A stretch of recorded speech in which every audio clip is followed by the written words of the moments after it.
right. That's exactly right, man. You go online and you read the commentary that men write about women when they're resentful and bitter about women. You read it, it's so interesting. It's like, it's not me, it's those bitches.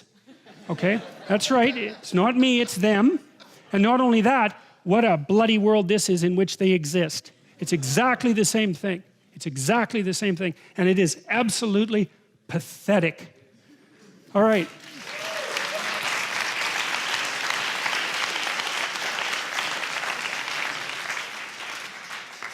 And the Lord God said unto the woman, what is this that thou hast done? And the woman said, the serpent beguiled me and I did eat. Well, at least she has a bloody excuse. First of all, it's a snake. I mean, those things are, as we already found out, they're subtle. And second, it turns out that the damn snake is Satan himself, you know, and he's rather treacherous. So the fact that she got tangled up in his mess, let's say, is, well, problematic. But it's a hell of a lot better excuse than Adam has. And the Lord God says unto the serpent, because thou hast done this, thou art cursed above all cattle and above every beast of the field. Upon thy belly shalt thou go, and dust shalt thou eat all the days of thy life. And snakes, by the way, are lizards that lost their legs, just so you know.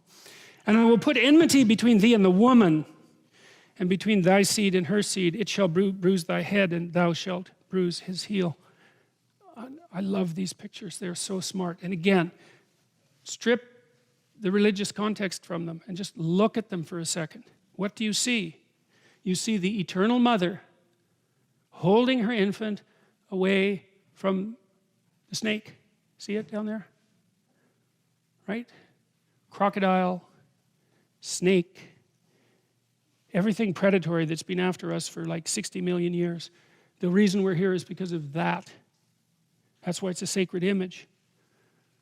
Now this one I like even better.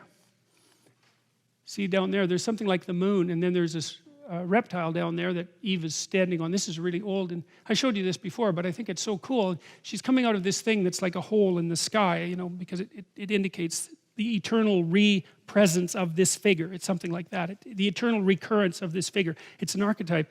But then the potential out of which she is emerging, these are all musical instruments back here. And so what the artist is representing is the great patterned complexity of being and the emergence of the protective mother from that background, protecting the infant eternally against predation. It's like, how can that not be a holy image? If it isn't a holy image, if you don't think it's a holy image, then there isn't something wrong with the image. There's something wrong with the perceiver. Unto the woman he said, well, and God's just outlining the consequences of this right now. It's like, okay, well, now you've gone and done it. You've woken up. This is what's going to happen. I'll greatly multiply thy sorrow and thy conception.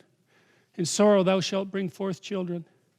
And thy desire shall be to thy husband, and he shall rule over thee. It doesn't say he should. It says he will.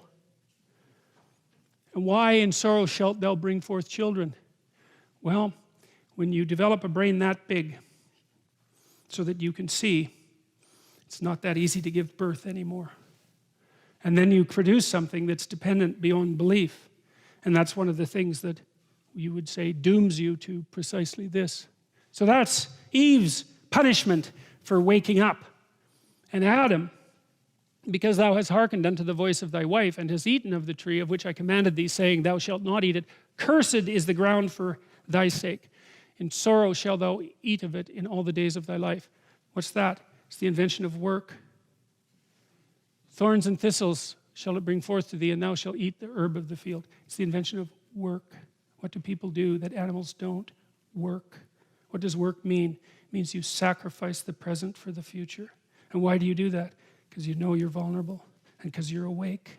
And so from here on in, from this point, there's no return to unconscious paradise. I don't care how many problems you've solved so that today's okay. You've got a lot of problems coming up.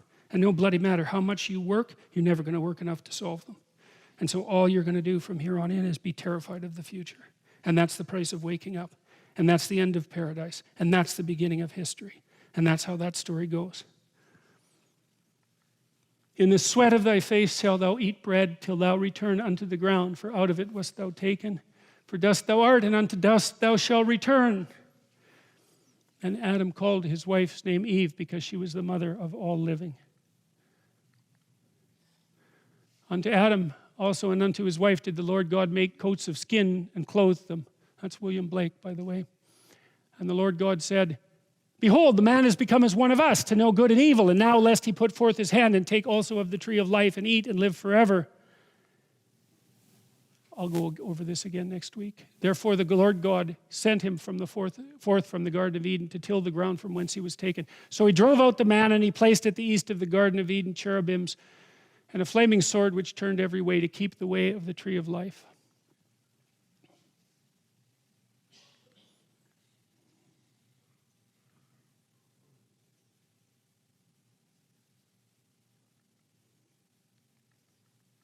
One more thing and then we'll stop.